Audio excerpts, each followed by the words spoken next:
So today we'll be discussing this thing called greedy algorithms.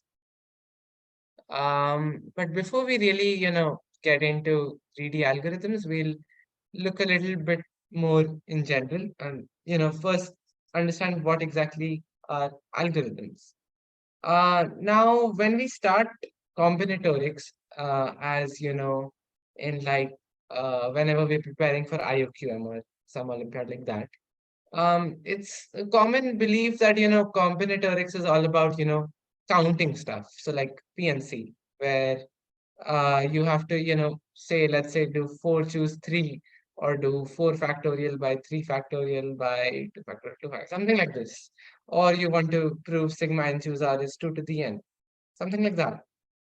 But as we see more and more of combinatorics and as we get to in more level stuff and beyond, we realize that there is a lot more to Compi than, just counting stuff. Of course, counting is quite integral because almost 80% of Combi questions will have some counting involved. But beyond the point that counting ends up being something that is, the kind of thing you would leave for the reader. It's like uh, just something that is, written at the end of the page for a final answer or something like that. But that doesn't actually form the crux of your problem.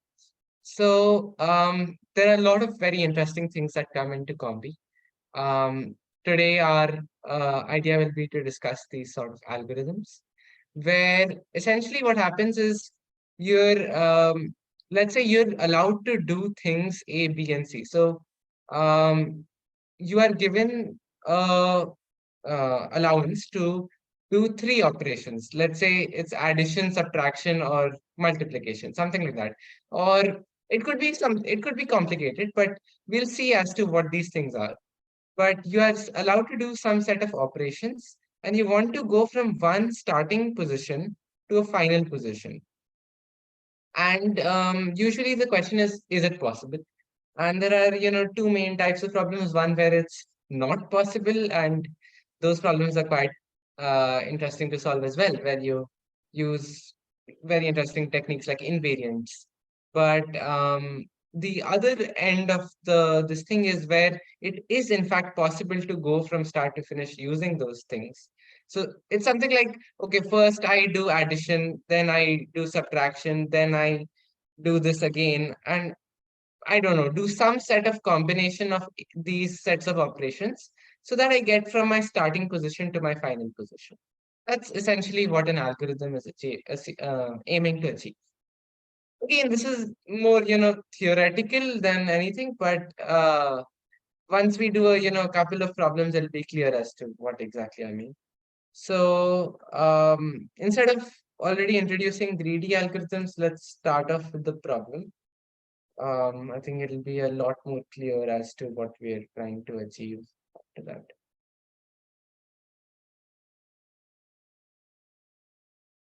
Also, I'm clearly audible and stuff, right? I should have asked earlier.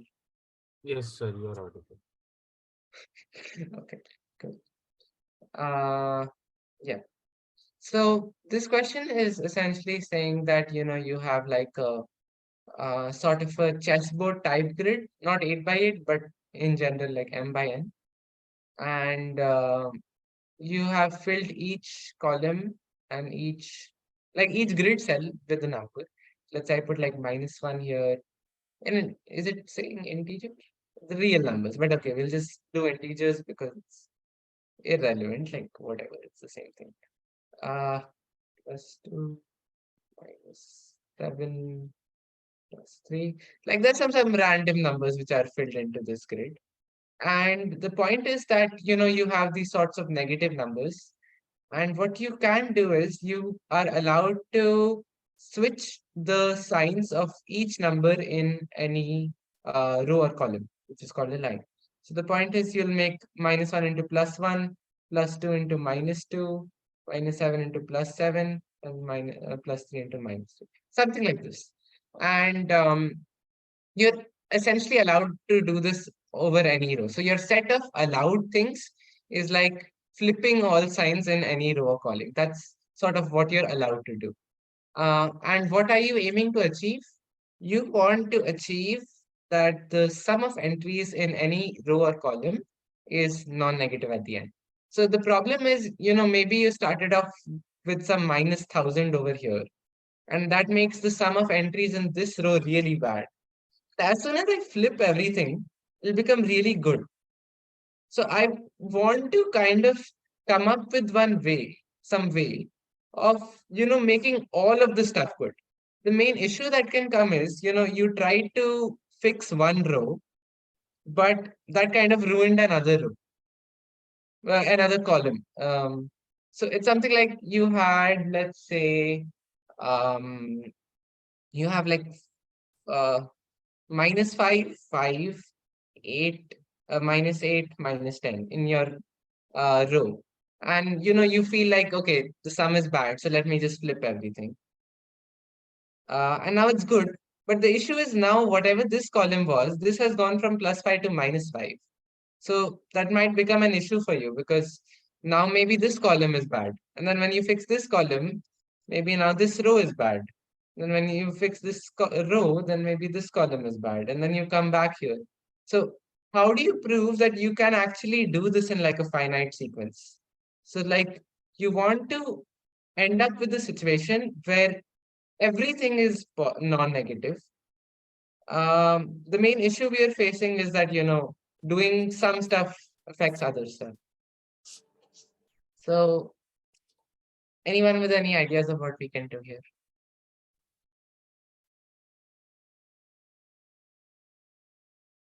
Let's think about it for like a minute or two. Have people understood the problem and stuff? If there's like some sort of question with that, I can answer.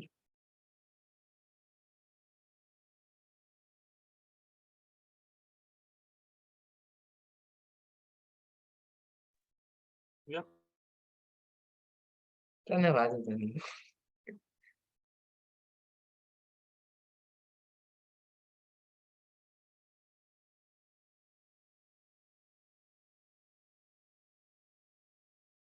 Okay, let's think about this for a minute because this is quite non-trivial. Like the point is you're fixing one thing, but that ruins another thing. You fix that ruined thing, but that ruins some other thing. How do you know that you're not getting into some sort of loop where you end up with this thing bad again, and then you have to fix it again, and now you're stuck in that loop. And whatever you try to do, the sum of entries and everything doesn't become non-negative. So that's really the thing we're trying to fix. Because if we take any row with line which has negative sum, then uh, we can always do this and increase the total sum, and the total increase infinitely. Exactly. So the point is that I agree that when we fix this thing, we are ruining something. But let's look at it in a little more of a sort of a global perspective, where you think of the sum of everything. And every time you switch a certain row from, let's say, -8, the sum was, and now it's become +8. Um, I agree that some columns now might be bad. We don't have much information on that. But if we take the total of everything, these n-1 rows remain the same, and this one's value has increased. So that's good. That's basically saying that if you have the sum of all numbers, that only increases at each step. And again, the point is like, it can't keep increasing forever because at some point, like, obviously it's bounded by everything being positive. So if you take mod of everything, the total sum has to be at most that, whatever flipping you do.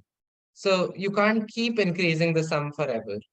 And so the point is, at some point, you will reach a scenario where you can't do this anymore. And what that means is that there is nothing that is negative that's left. Because if something was negative, I can increase it. So a little more of what we have really done here. The first step here really was thinking of this idea called Rust.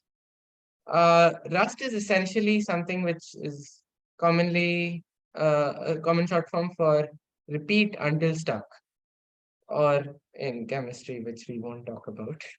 Um, but repeat until stuck essentially says that, keep trying to do whatever seems smart, even if it's kind of ruining other things.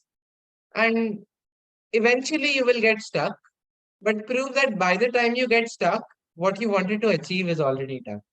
So essentially here we were repeating this process of, flipping stuff until we get stuck. That is, until we can't do this anymore, in some sense. It's not an exact example, but and the second thing we saw here is this kind of concept of a monovariant, which is also a new sort of term, which is basically saying that, when we do this entire algorithm, there is something that we're doing that is only increasing or only decreasing. So here the sum of all the numbers only increase. Like there is no possible position where you try to do this and the sum of all numbers reduces.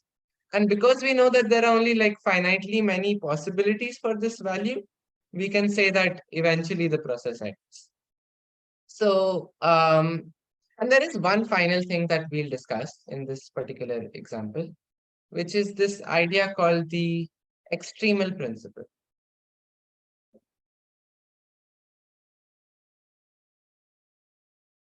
Now, so essentially this is more of, proof writing technique, where one way to write your proof would be something like saying, okay, see any row with negative sum, flip it.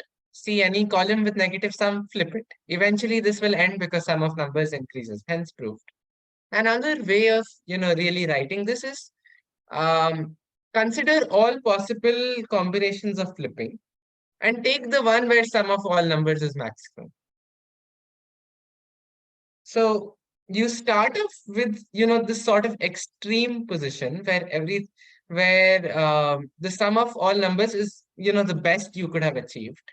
And obviously there's like some finite maximum because there are like only uh whatever, there are like 2 to the m plus n possible things you can do, because each row can either be flipped or not flipped, and each column can either be flipped or not flipped. But the point is, out of all of these, if you take the one with maximum sum, and it is possible, and if something still has negative in it, like if the sum of this row is negative, then if I had flipped this as well, now I would have got an even bigger sum, which is impossible because I started off with the maximum. So a little bit neater here, even this was quite neat, but sometimes this extremal principle argument is a lot, neater to write as a proof. Just say, start with the sum being maximum. If if something is still negative, you could flip it to get an even larger sum. Hence, everything is non-negative. So that's really this problem.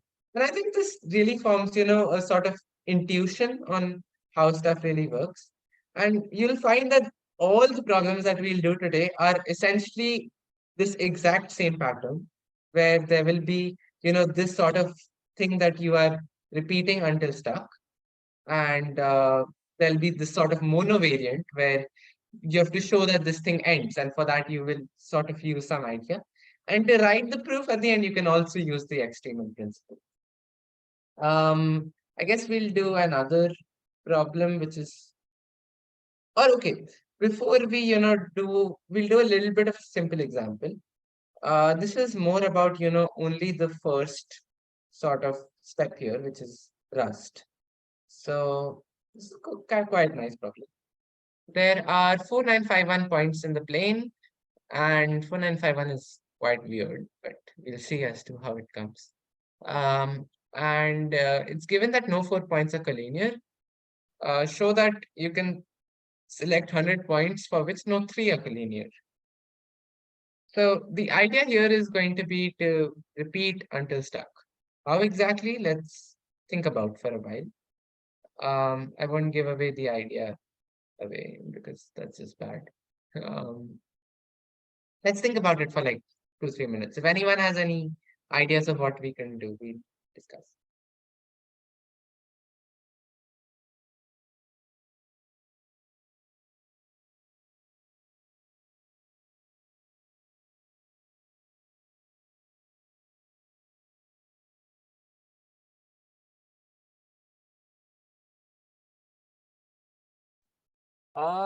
I'm not sure what is 4951 related. Like, it's 1 plus 2 plus 1 till 100 minus 99.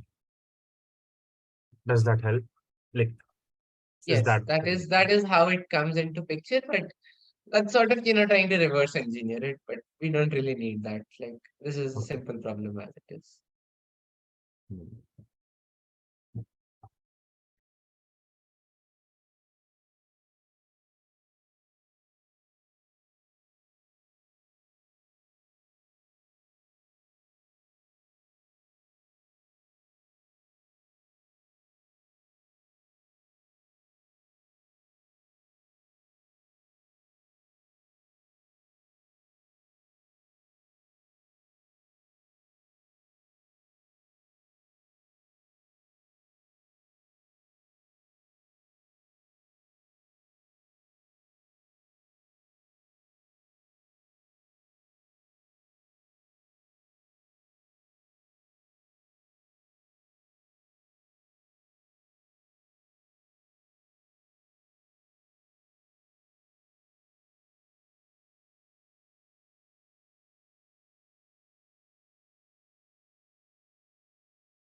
Okay, people, anyone with any ideas?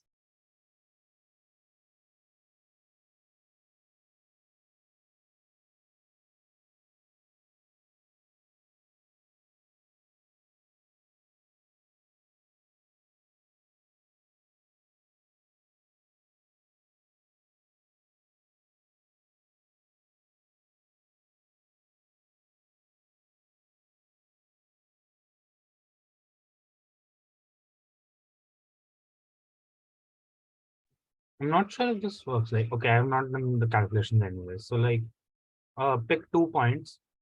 If uh, some other point lie on that line, you just do not consider that for now. And you keep on doing this, but I don't know how do you show that you can pick 100 points this way.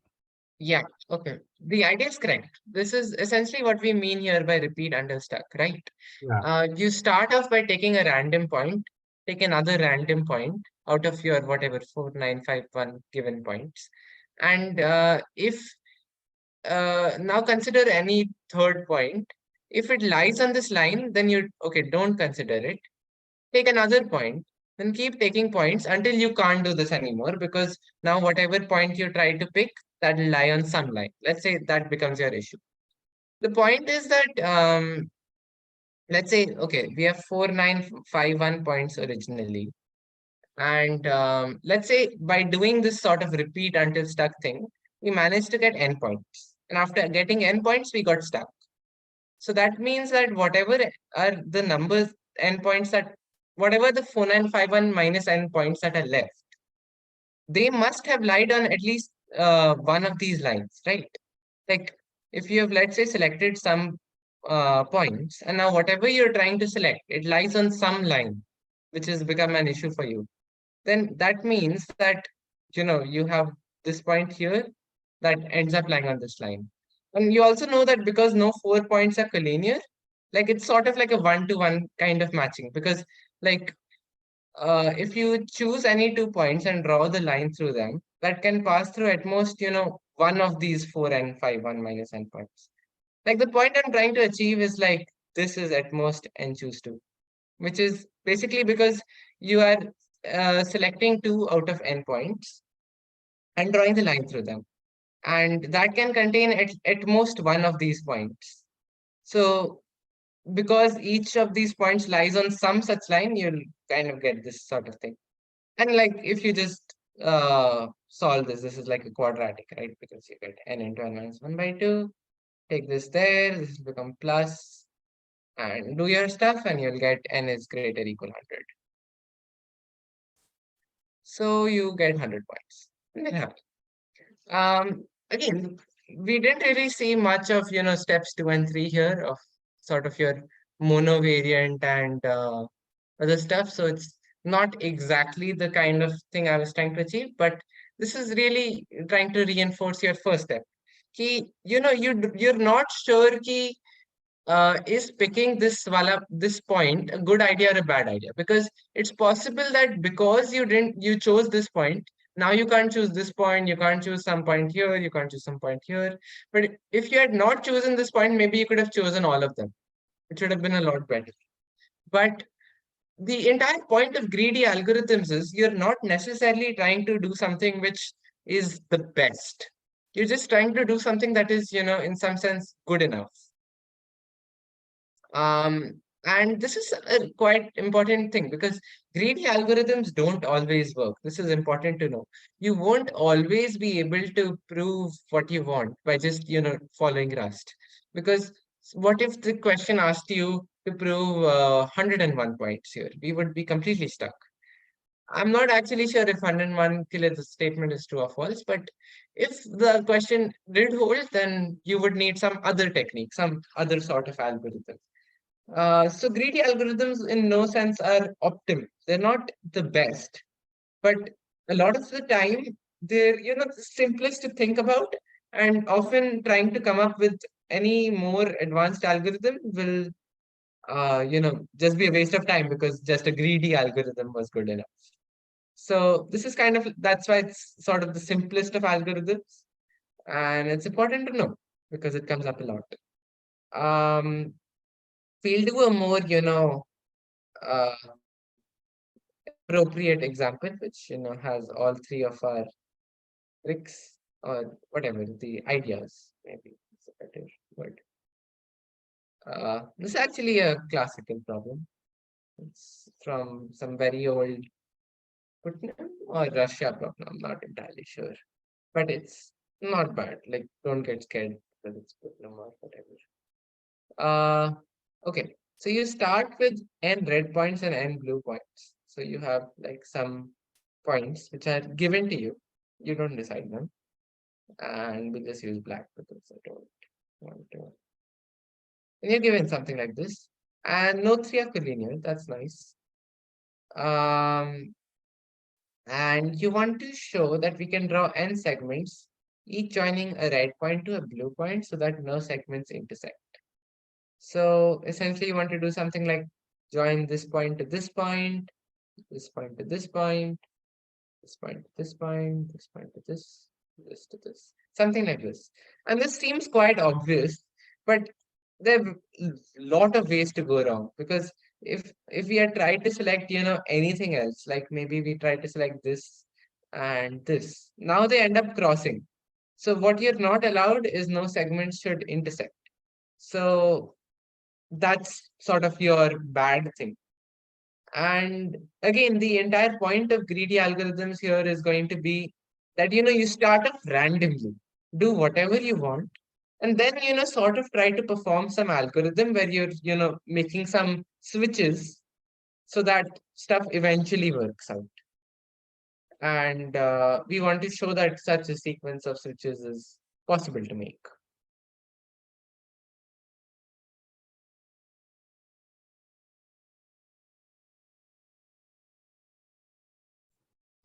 Is the problem clear to everyone, by the way?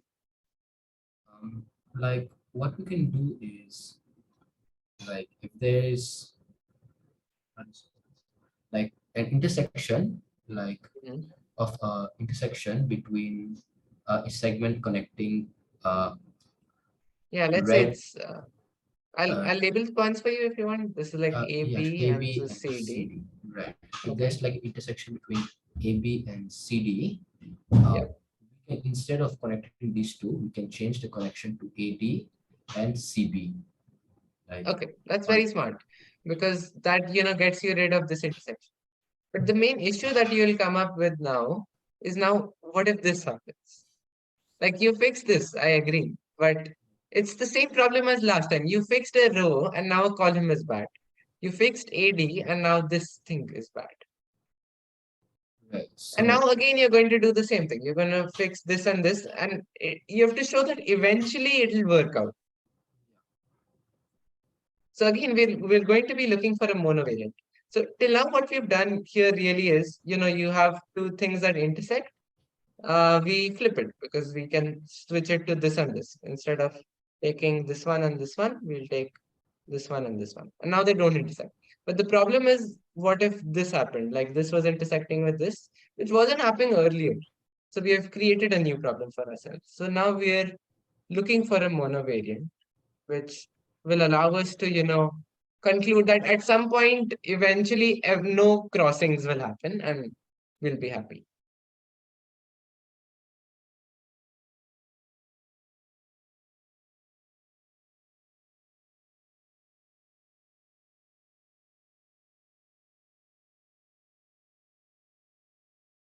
So yeah, how do you think we can come up with a monovariant? That's really the question. Let's think about it.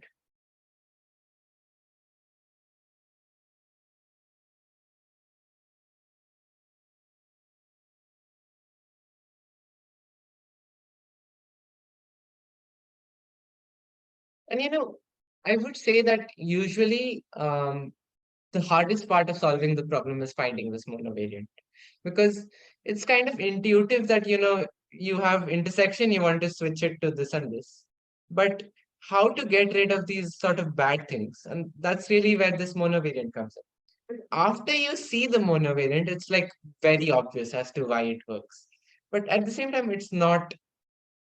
I'd say the hardest problem solving. Okay, that's also fair, but yeah, assuming you have uh yeah. And once you get this, it will feel like it's one of the easiest problems ever. But at the same time, these monovariants are actually ridiculously hard to come up with, which is why it's all about some practice. Because right now, if you saw that sum of all numbers monovariant, if there's anywhere else that ever comes up or something similar comes up, you'll definitely see it, or hopefully see it at least. But if you've never seen it before, it's quite hard to come up with, which is why it's a nice idea to be aware of.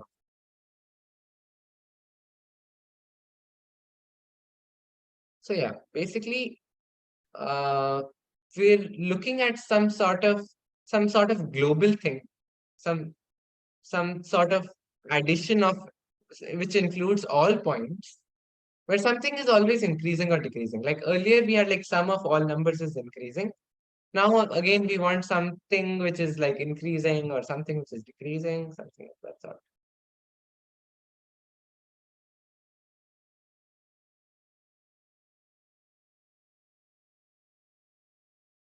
Okay, anyone with any ideas? This is quite hard to come up with, I would say, but uh, I'll give a hint. Okay. So let's say we went from, I think maybe use two different colors. These black ones to the red ones. What about these has increased or decreased? Okay, that's very vague, but there's something here which has reduced, let's just say.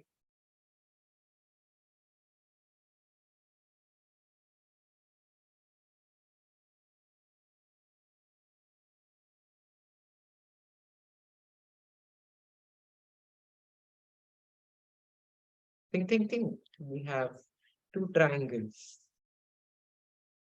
It's and we want, less than or greater than. We have triangles. Hmm.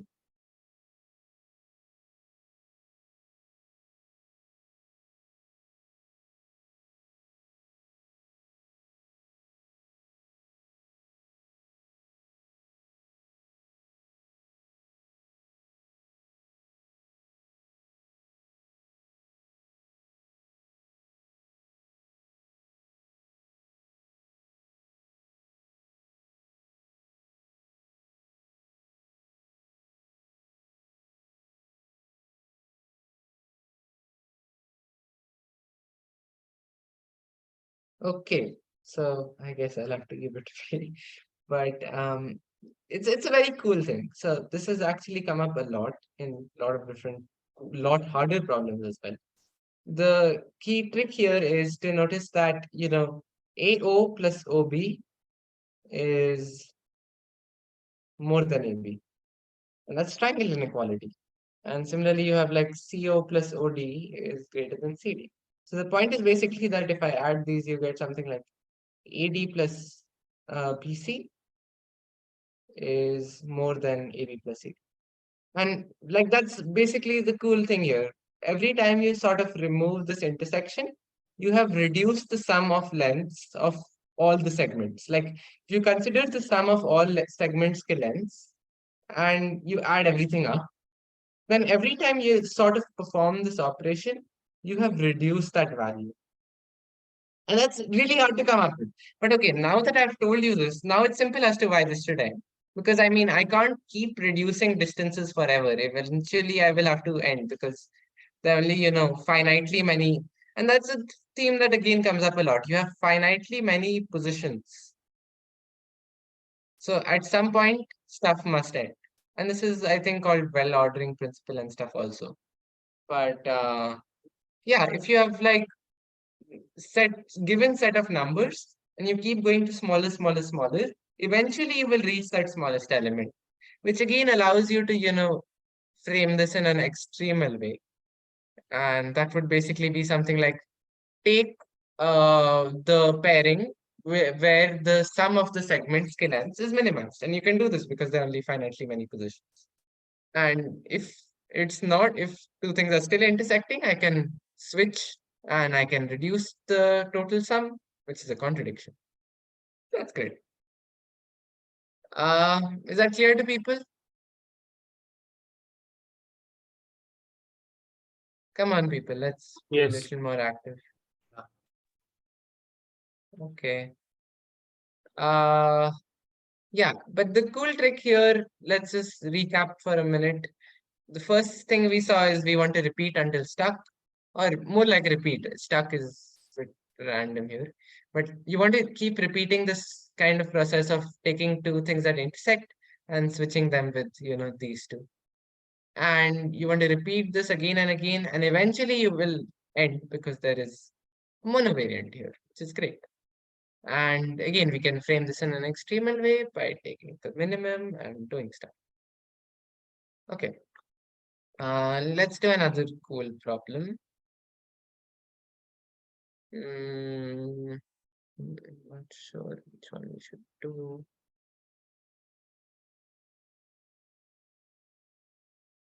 Okay, this is kind of similar. And also ignore the fairly horrible flavor text. It's not written by me. And also this is like a classic problem. Someone has just abridged it. Or I think there was some class I attended during COVID or something. Must have been. But okay, the point is there are, okay, why is this not LaTeX? I'm very sad. There are n students in a Zoom call, some pairs of whom are friends, so that the teacher can divide them into two breakouts so that each student has at least as many friends in the opposite room as their own room. Okay, so you have like some people, like person A, person B, person C, person D, person E. And you know that some pairs of them are friends, and friendship is mutual, which is sadly not true in real life, but true here. Uh, let's say A and B are friends, B and D are friends, and I'll join a line between them if they're friends. This is sort of a graph theoretic way of thing, but you don't really need any knowledge of graph theory to solve this problem. And let's say C and E are friends, and I don't know, A and E are friends, something like this you have. And you want to split these people into two breakout rooms. So let's say I put like A, B, and C in one room and D and E in the other room. And the point is you want to make sure that each student has at least as many friends in the opposite room as in their own room. So you want to have um, at most half of your friends in your own room in some sense. And again, this is the same sort of idea. Okay, it's not directly the same sort of idea, but yeah, okay, it's quite similar because earlier also, you were given endpoints and you wanted to, pair them up and you're not sure how you want to pair them up. So what we did is we started randomly and then we try to fix issues. So we'll do the same thing here. We start randomly, take let's say A, B, C, and D, E, or n points n people you take, like, I don't know, whatever you want. And every time you have an issue, which is basically one person having less than half people in their own room, you try to fix that issue, which is again your Rust principle. So fixing that issue would look something like putting B in the other room, because now B will have more friends in this room, in the opposite room. Basically, the point is, if like B should have had, let's say the n is like, I don't know, 20, and you should have at least 10 people here. But for some reason, as of now, you have like almost all your friends here, and only one person you know here. But if you put B into the other thing, now suddenly you have exactly what you want. You have greater equal 10 in this one. You, in fact, you have like 19. That's brilliant. But again, we come back to the same sorts of issues. And the same sort of issue here is that when you sort of switch B to this place, you are ruining other people's lives. Because let's say there is D over here. When B was over here, it was contributing to its friend in opposite room. So let's say it was like a very edge case. So like you had almost equal here and almost equal here. But as soon as you put for D, but as soon as you put B over here, now D has like 11 friends here and 9 friends here. And now that means you'll have to switch D. But when you switch D, maybe you'll have to switch B again and switch, and you'll be stuck in this forever sort of loop. And so again, we're looking for the monovariant, which convinces us that, at some point, this sort of thing will end. You can't keep going. B goes here, D goes here, B goes here, D goes here, and so on. So yeah, we're back to the hard step of the problem. Greed is good. Yes.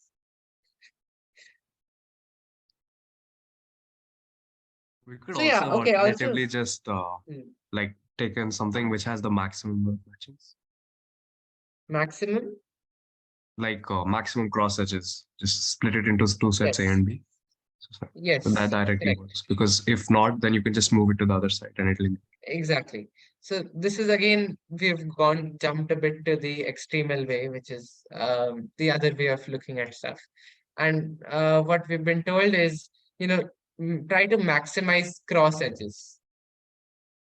So again, when we look for this sort of monovariant, we're looking for a sort of thing which, increases at each step, because we realize that when we put B to D here, we're helping B, but we might be ruining D's life.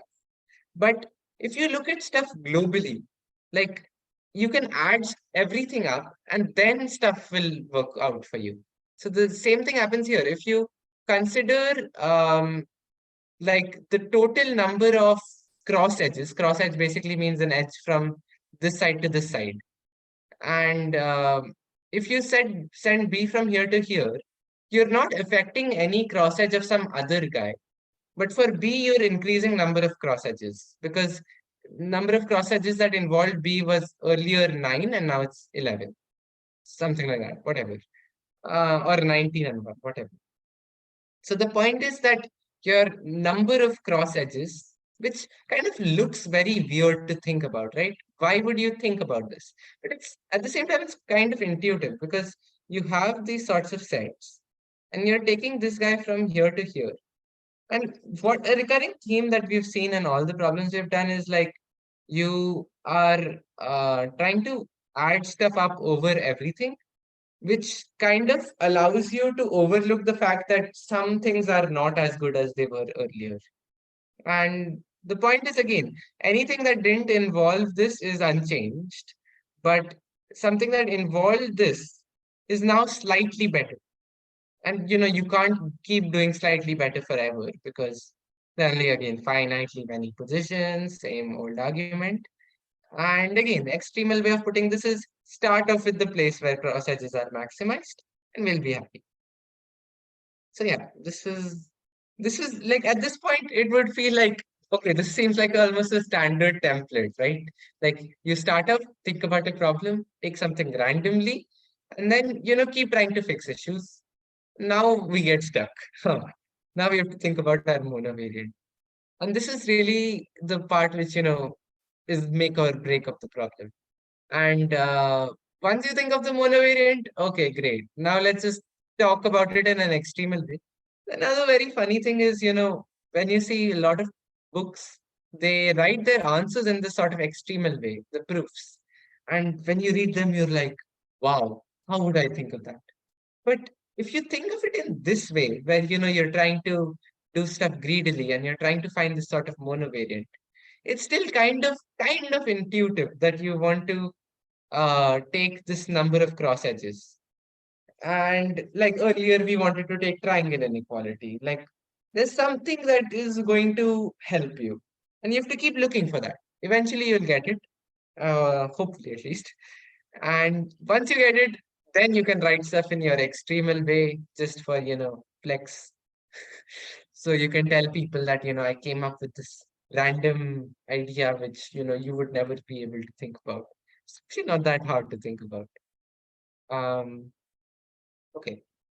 We can, let's see what we should do.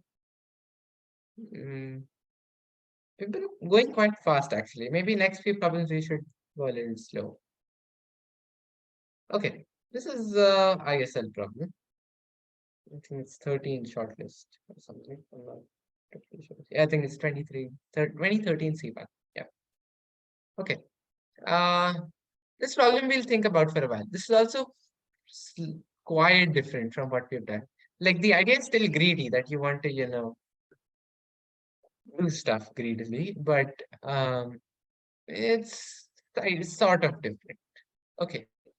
And also looks quite different, right? Let's see. What's the question? So you have n numbers. Okay, n is just a number.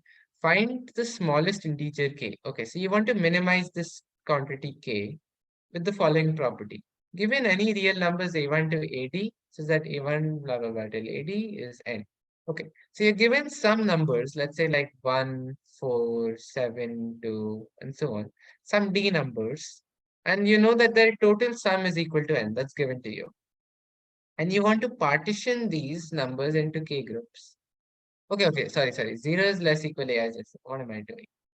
Yeah, okay, let's just take 0.4, 0.2 and all, and so on. So the point is that you want to, sort of put these into like boxes. You have, let's say you're going for, some sort of traveling this thing. And they have this max thing, like in one bag, you can carry only 1 kg stuff.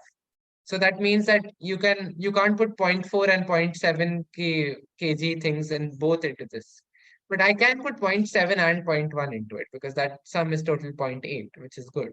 But 0.4 plus 0.7 is like 1.1. That's not allowed. And you want to figure out what's across all possible, starting given things. Like they could have given you any sort of numbers, given that the sum is fixed. And you want to find this sort of k for which the sum of numbers in each thing is at most 1. Like you want to find the minimum number of, in some sense, baggage is required or whatever, bags required. Min number of bags required. And you could also think of this in like a partition sort of sense. That's how they've said it. You want to partition these numbers into k groups so that each group with the sum of numbers is at most 1. And you want to find the minimum number of groups in your partition. And also, I don't know why they've given some of which may be empty. Or okay, yeah, fine. Some of which may be empty is actually fairly necessary. Actually, maybe not. Not sure. Probably necessary, yeah. So yeah, this looks quite different because I wanted to kind of change the theme a little bit because every problem we've done till now looks like the same. It's almost boring at this point. But this looks quite different. Like again, you'll think of some sort of greedy way where you keep putting stuff until you can't put stuff, and then you move on to the next bag and keep putting stuff and so on.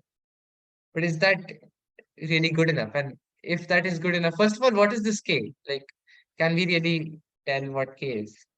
Let's take a sort of example. Maybe that will make it clearer. Like, let's take n equal 3, right? So, you are, oops, you are given some numbers. Let's say you're giving like 0.7, 0.2, 0.5, 0.3, I mean, it could be an irrational number or anything you want. I'm just taking a simple sort of thing. 0.9, how much is this? 1.7, 1.9, 2.6, and 0.4. Let's say you're given something like this, and you want to find the minimum number k for this. Okay, how about we actually try to solve this? Let's take like 2-3 minutes, try to actually find the answer. What do you think is the minimum possible k?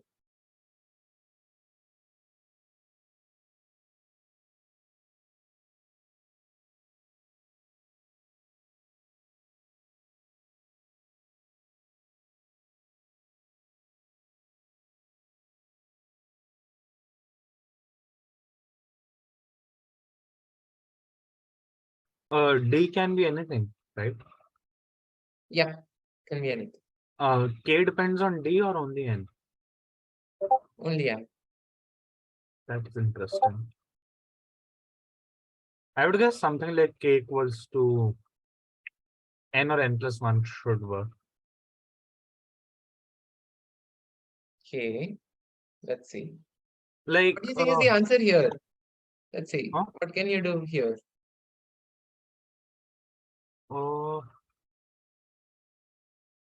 You can do it in like, I think, 4 things. Okay. Yeah, the point is you can do 0.7, 0.2, 0.9, 0.5, 0.8, and 0.4. 4 things, right? Okay, I But think the we, strategy should be something like you pick the largest element existing, put it in a box, and then consider the things which exist right now. Pick the largest thing, I mean, which you can put in that box. Like here you put 0.9, so you consider all the things are less than equals to 0.1. which is nothing, so you move on. Yeah, and then you see Okay. 0.7, and then see which things you can pick. So you can pick 0.3, which is the largest. So you put 0.3. Okay. And then you keep on doing this. Yeah, that sounds smart. But we have to okay, first of all, let's see, what sort of bounds that gives us. You're saying take the largest thing in your and put it in your box. Now, whatever is left, let's say you put 0.7 and now you're left with 0.3. Now consider all numbers that are at most 0.3 and take the biggest out of those and put it in. And then take the biggest of these and put it in until you can't do anything. In which case you just skip this and now move to the next box without this 0.7, this point, and this point. And that actually works. And it's kind of intuitive on why that has to work. Like, why would this not work? You're uh, actually it's not fully intuitive, but yeah, like it makes sense for it to work because you're sort of trying to make each box as filled as possible in some sense. But what is really your worst case scenario over here? This is quite different from earlier things. We never really needed to think of stuff like worst case scenario earlier. Um, Worst case scenario would be like you pick your largest thing and then you can't pick anything. Then you pick the second largest thing and again you can't pick anything. And you keep doing this and you'll essentially have to keep each thing in a different box almost. And the simplest way to do that is like put like 0.51. I don't know, something like that. And make everything 0.51, 0.51, 0.51, and so on. And like last one, okay, you'll have to fix because like the total sum has to be n, but whatever, there'll be like one end thing which will be like point 5 minus, in fact I can call this plus epsilon, that's better.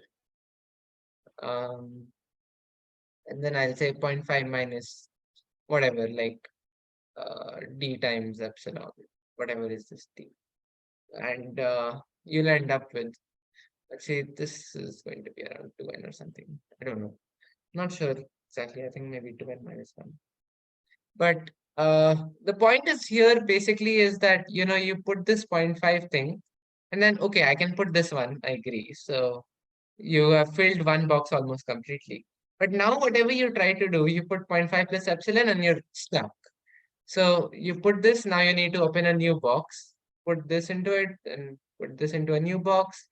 And it's like there's nothing better you can even do, because like you can never put two of these in the same box. That's just not allowed. So only two you can put in the same box is like this, and that we anyway did. So you are basically saying the answer is going to be something like, because we put 0.5 everywhere, so there are like around 2n such things. The answer is going to be something like 2n minus 1, something like that.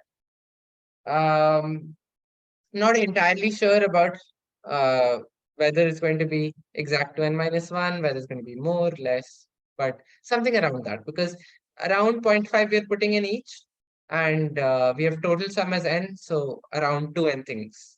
And each thing is taking up, almost each thing is taking up every unique box, so you need around that much. So we have got one thing for sure. Let's try to, actually get the exact value. Let's say we want all of this to sum to n. So what does that mean? That will mean like these are like 2n things, and the epsilons are canceling. That's good. So yeah, this sums to n. And there are 2n things, and you realize you put first and last in one thing, and then you put 2n minus 2 in separate boxes. So your total number comes to n minus 2 plus 1.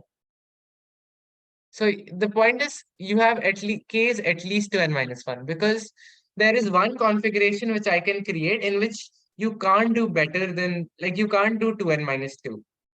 So that's just out of question. The question is even 2n minus 1 good enough?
Oh, wait, what do we have to prove right now? We have to prove that, we prove that 2n minus 2 is not possible, because I created something where you need at least 2n minus 1. You have to prove that if you have 2n minus 1, like bags, you can fill them in a way, or you have to disprove that and say it's even worse, whatever. Probably you can. Yes, So, yeah, here comes really the greedy part. Till now, we have not actually done much greedy in this problem. Let's say we, start off randomly, like always. You start off randomly, and every time you see two bags, and both ka weights is like less than 1, and you can merge them, you just merge them. So like if this guy's weight was like 0.4, and this guy's weight was like 0.3, I can just merge them into a single bag of 0.7. The only time I can't do this is if their sum is more than 1. If this was true, if this was like 0.8, then we couldn't have done this because then this would become like 1.1. That's not allowed.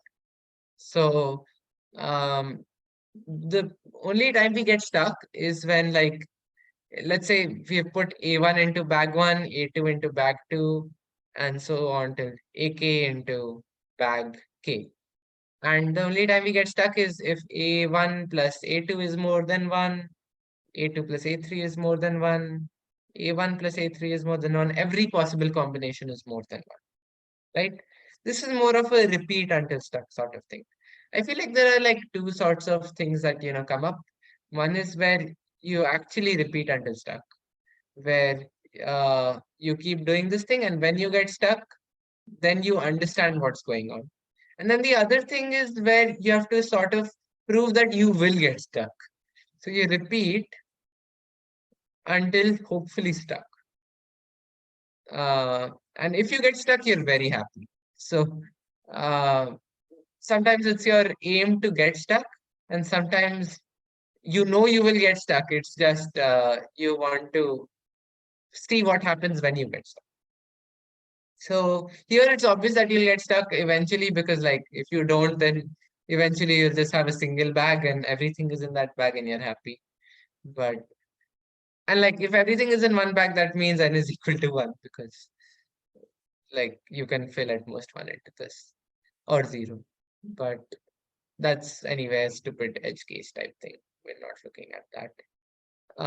Yeah, so here we have seen this repeat until stuck sort of thing where you take each thing and each thing is more than 1, and if we just add all of this we get something like sigma ai is okay. We don't need to add each combination.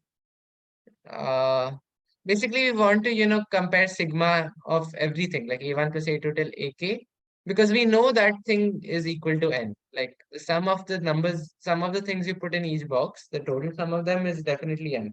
So if we can compare it to some sort of constant here, that'll be good. So for that, like the simplest thing I would think of is like a1 plus a2 is more than 1, a2 plus a3 is more than 1, so until like oops, wait, added this. Okay, wait. A3 plus A4 is more than 1, and so on till like AK plus A1 is more than 1. And if I add all of these, I get like 2 times sigma AI is more than, these are like K equations. So 2 sigma AI is greater K. And 2n, this is sigma K. So K is at most 2n minus 1. And that is what we wanted to prove. So basically what we have done is we have sort of kept, merging stuff. And we have said that at the point when we can't merge stuff anymore, we have at most 2n minus 1 boxes left. So it's good enough. And, there are like two ways of really thinking about this problem. One is first getting that 2n minus 1 is sort of good because of that 0.5 plus epsilon thing. The second thing is, directly just thinking about this because this is quite intuitive. You start up randomly and keep merging stuff and try to find some sort of bound.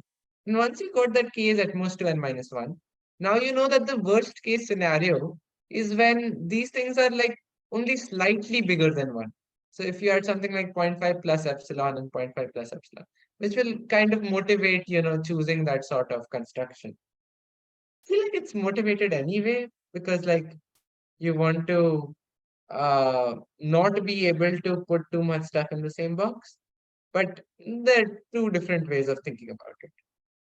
So yeah, I feel like this is something I've uh, gotten an interesting view upon as well right now.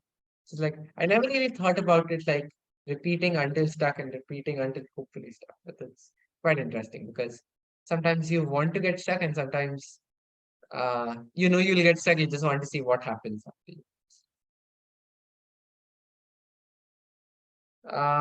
Okay, let's do some slightly tricky questions. Yeah, this is a nice question.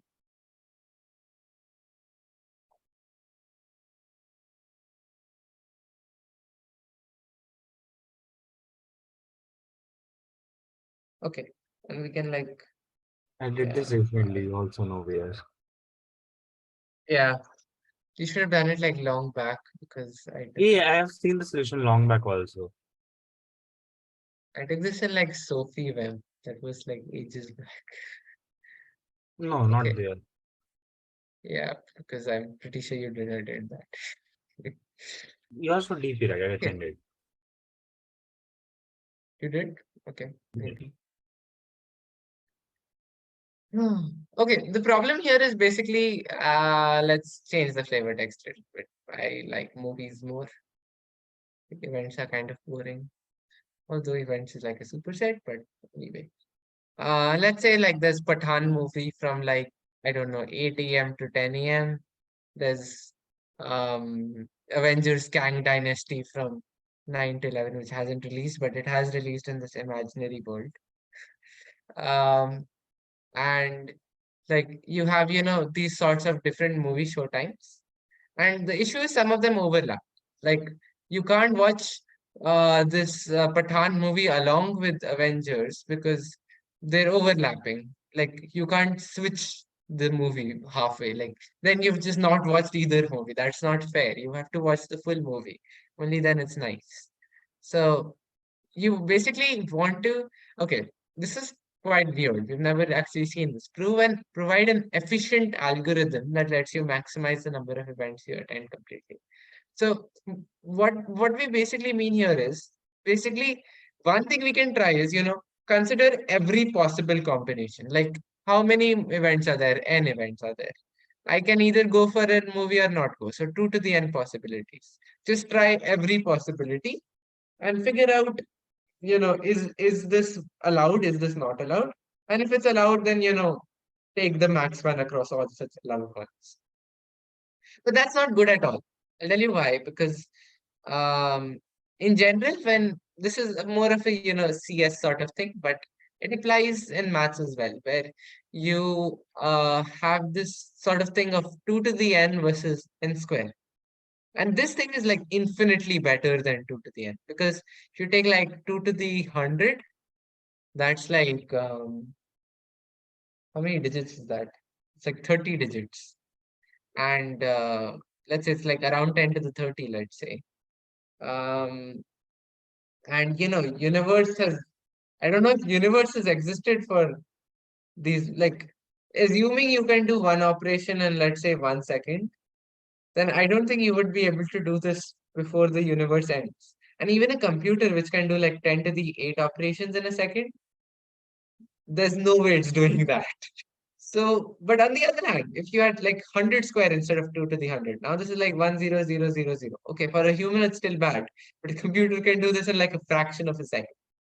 So, that's why I said it's a little bit of a CS thing, where you want to give an algorithm which a computer can do very fast. So any polynomial is great, like n is good, even n cube is infinitely better than something like 2 to the n.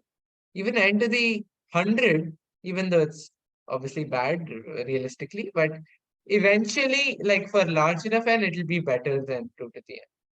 But like that's not realistic anyway. But yeah, so essentially, a more formal way of saying it is provide an algorithm which takes a polynomial number of steps.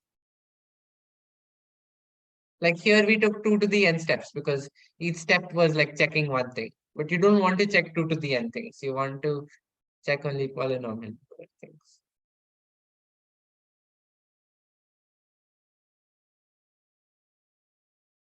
Oh, sorry, I've not been checking chat. Yeah, this is in Pranav's theorem. It's actually I think the first example problem. Are we allowed to skip credits? No, we're not. You have to watch the credit scene as well. Yeah, this is the activity selection problem. I think the more famous one is also the weighted activity selection problem, which is used to introduce dynamic programming. It was just Class annoying one. at that moment. It's quite interesting, I would say. Like I like the idea WI by VI thing, but sadly it doesn't work. Weight and Yeah, value. like you don't like, yeah, greedy is sad there. Like I was trying for a lot of time to get greedy to work, but then I Googled it and I realized, okay, this is just so well known and it just doesn't work. Sad. But it's a nice way of, if you want to teach dynamic program, I think, okay, maybe not in the OMC class. I think OMC class I skipped this because I felt it's like unnecessarily too much. But think it's a nice way of starting off with this sort of greedy thing. But the point is, as soon as you start saying, Pathan is, I'll give 100 points to you if you can let me watch Pathan, and I'll also give you, I don't know, 80 points if you let me watch Avengers, or whatever, 8,000 points if you like Avengers. Um, and now you want to do the same thing, but you want to maximize your points instead of like just the number of events. Now it's sort of weighted where each movie has a weight, and you want to do the same thing, but now a greedy algorithm doesn't work. So here there's a greedy algorithm that just straight up works, but not there. And here also it's quite non-trivial as to how your greedy algorithm and stuff. Also, Arav and Vinayak, have you just like seen this problem or have you done it as well?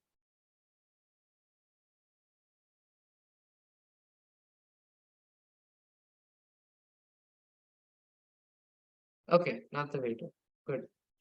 Weighted we'll probably not discuss because it's not too relevant to what we're doing today, but I'll tell you that you basically want to look for a recurrence. That's sort of the idea. That's quite vague, but it's sort of the idea.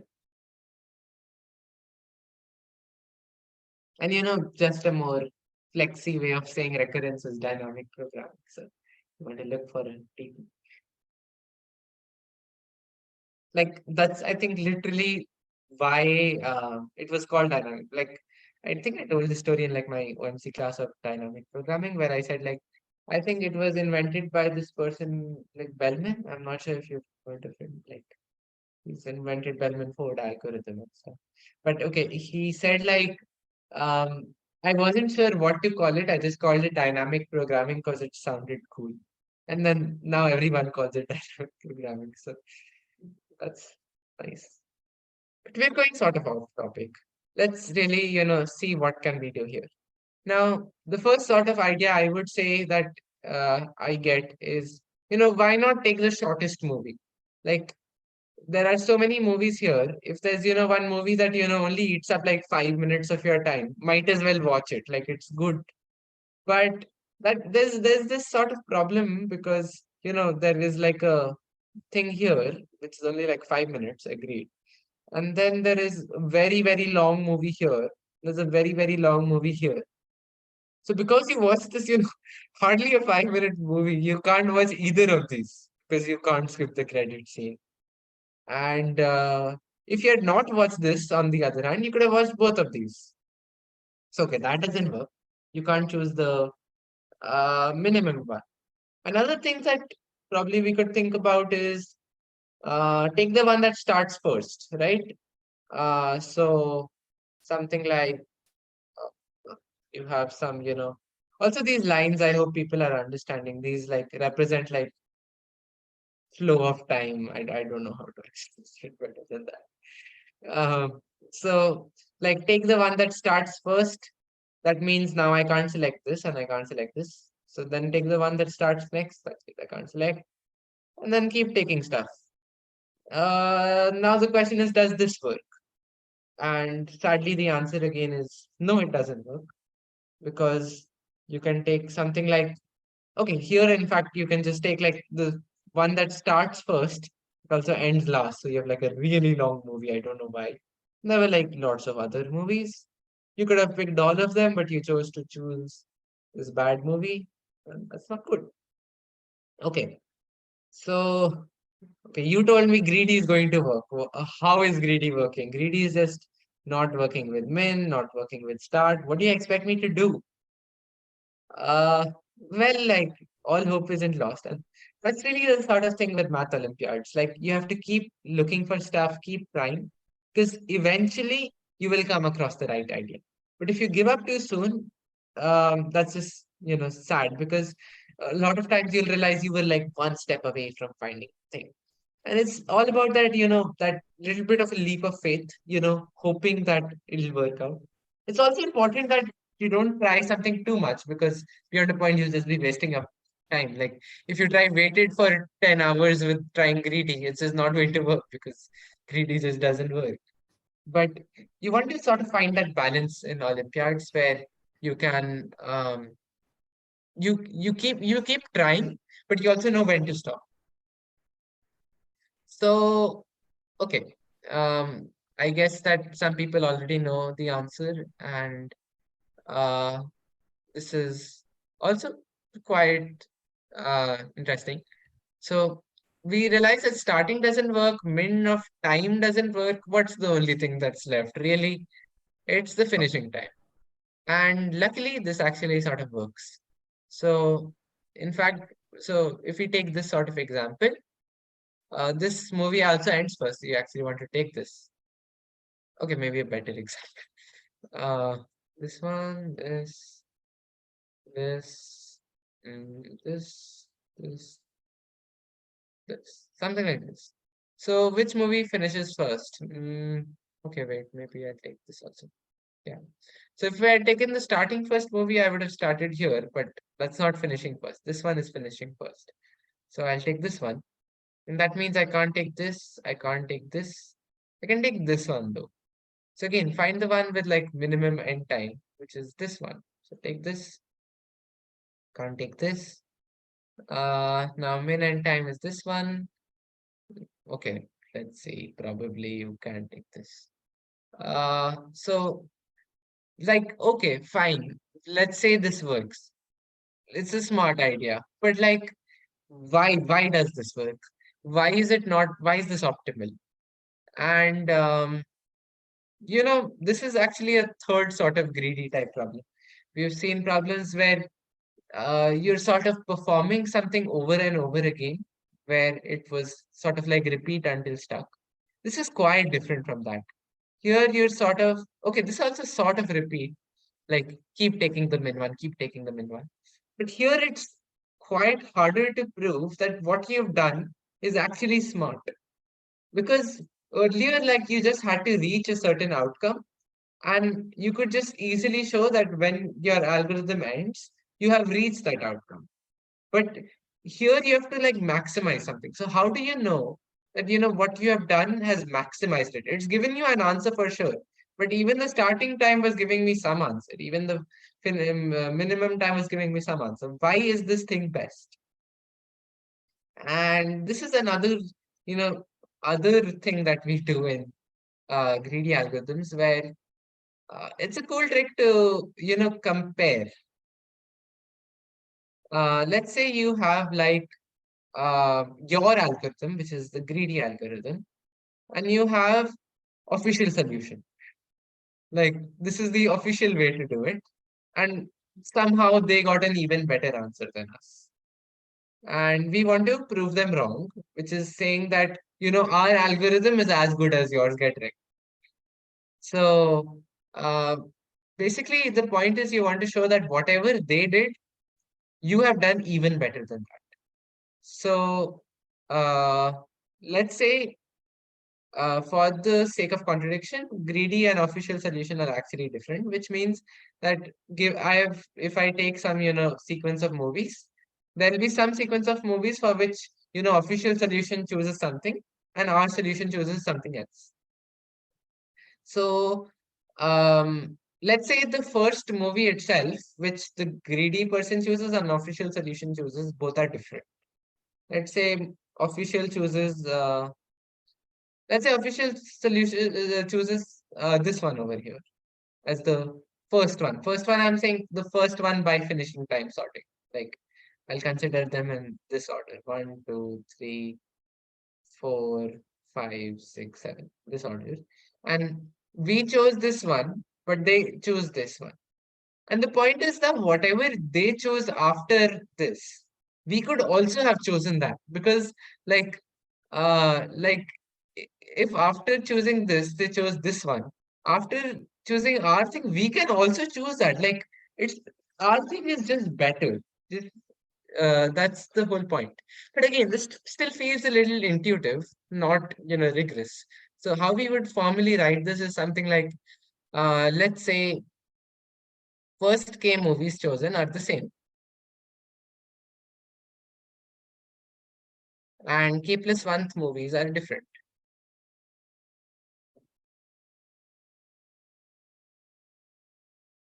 And what we'll do is we'll replace their K plus 1th movie with our K plus 1th movie.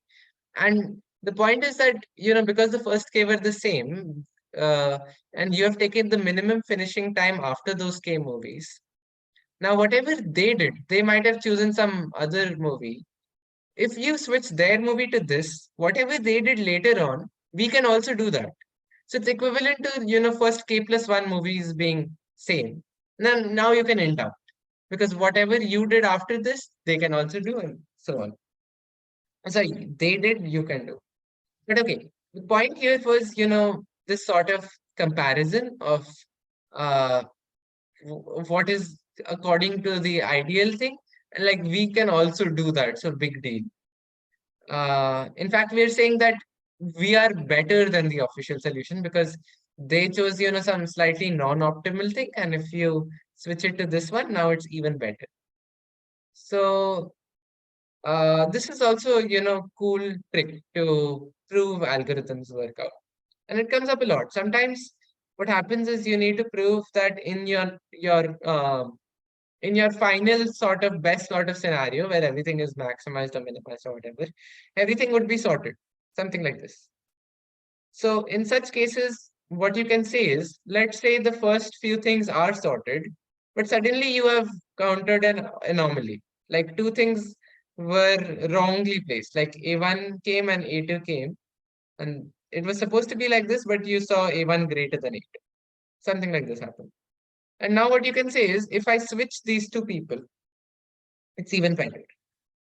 If you can prove that it's even better in that case, then you can essentially keep switching people, and eventually you can get to this point and you'll be at a place which was even better than what they had originally planned for you. So that's really a cool idea, and I feel it's good to know. Uh, we have time for one last problem. This problem is quite brilliant. Like, I don't even mind if we don't actually solve this problem. Like, we can just discuss it for a little bit and then you people can try it. Because, like, this is a brilliant problem. And, like, it's really hard to motivate too, so I don't want to have to come up with the solution, to be honest. Um, yeah, you're given finitely many points in the plane, not all collinear. Prove that there exists a line passing through exactly two. And it's such a short statement. It seems so simple, but the proof is also like two-liners, but it's still really hard to come up with. And okay, this question actually satisfies, our original thing of, first your Rust, then your monovariant, and finally your extremal. Like extremal is almost like an extra step. Like you can just, if you want a two-line solution, you'll say extreme. But yeah, these are going to be our tools here. And yeah, is it like start with a line and replace by something if it contains 7 points? Okay, yes, that's a very good idea. Uh, Unfortunately, this problem is not that easy, but yes, that's a very good place to start. You take a point and take a line, and let's say it contains 3 points. Now you want to replace it by something. Now, this is sort of an issue, huh? What do we replace it by? Let's say we replace it with this, but what's the guarantee this didn't have something? It's like earlier, it was kind of, obvious. If you have things at cross, you just switch it with this. But the point is, okay, if you had two things, you can switch them by two other things. That's what we have done everywhere, almost. No, actually, not really. In the first one, we did only some of everything. But yeah, I mean, I'm not really sure how you could proceed. Okay, something you can try maybe is like take the shortest line segments, but then these are anyway lines, so I'm not sure what that means. What if every point we take like the short line with the least number of points that passes through that point, and then we try to look at everything as a whole in the end. Okay, fine. Let's say we start with like this point, and you want to take the line with minimum stuff. So if like only two are there, then we're just done. So let's assume there are three. And now you're saying now you take this point and now take the thing with minimum and keep doing this. Is that what you say? Yes. Hmm. So actually, something I was also thinking about, something of this sort, not exactly this, but like something I was thinking about is trying to, rotate by as small an angle as possible, something like that. A little bit weird. Not exactly this, but some sort of, trying to get angles in because I felt like might have It's something to do probably with that. extremal though. Hmm? It's probably extremal though. Yeah, it is extremal, but it's not about angles and it's not about, this sort of idea. But it's definitely something you want to try because this is the first thing that should come to your mind, and it's great that it's coming to your mind. But unfortunately, this is a hard problem. I think this is called Sylvester-Gallai's theorem, something like that. Not sure the pronunciation. And actually, I saw a slightly different version of this when I first tried this. The question was actually to me that you're given that uh, if there is, wait, what was it? Yeah, okay, you're given that there is no line that passes through any exactly two. So any line that you make through two always contains a third point. And prove that the only way this happens is that all of them are collinear. And that sounds even more cool to be honest, because like you just said that 2 points can't be collinear, but that just meant everything is collinear. And that's like quite insane. And yeah, okay, if you want to hint, you can probably like message me or Discord or something if you want, or probably just Google also if you are wanting to understand the solution. Uh, this is really cool. So I don't want to spoil it for people who actually want to try it. I can't give away the solution in 30 seconds. That's not what it deserves. But yeah, this is definitely something worth thinking about. So when you're like eating dinner or after dinner or when you're half asleep but not feeling sleepy, this is the sort of thing to think about. How to fix this, because there are a billion different things you can try here, and I tried like everything and nothing worked. And eventually I saw the solution and I realized that okay, it was just going to be the billion plus one thing that I would have tried.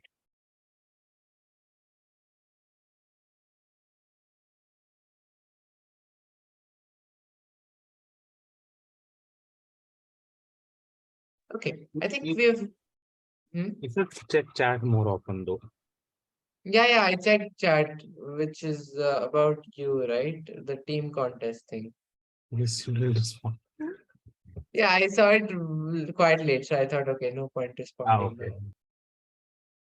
But yeah, you're right. Like I responded to Aaron, so it's okay if I ignore you. That's fine, right?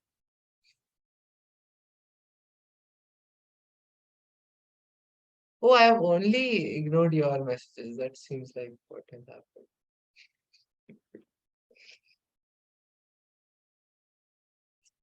Also, I'm not obsessed with Pathan. It's like horrible. Like I'm a Shah Rukh Khan fan, but okay, probably we should stop recording.